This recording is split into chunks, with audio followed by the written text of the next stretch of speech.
Diba Sabi ni po? Pastor Merger. Doon kami Oo nga, susunod kay emergent. Pastor. Pero hindi, paano yun? Nagplano ka na ba agad, ate? Or agad-agad? Or ilang buwan pa bago ka nagplano? Bali, ano po kasi, nauna po talaga yung preparation bago yung proposal. Pwede pala yun? Opo. Sandali. Gusto kong malaman yung picture na nung nag-propose, lumuhod ka ba? May singsing ka ba? Hindi ako nakaluhod, masakit yung tuhod ko. Ay, lumuhod, siyempre.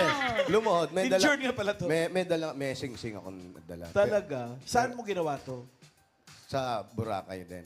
Boracay? Kaya meron. may pabor sa Doon inyong talaga. May Bora. paborito kaming isang hotel doon na lagi namin pinupuntahan.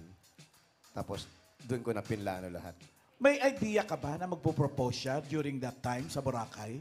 Wala po akong idea. Ang ano ko lang po is lagi po ako nagpapalinis ng nails. Okay. Kasi po, nagpa-prepare na nga po kami, pero hindi pa po siya nagpo-propose. Mahilig po kasi kaming magbiruan, so ang unang sagot ko po ay no. Pero binawi ko po kagad. Sabi ko, yes, yes, yes.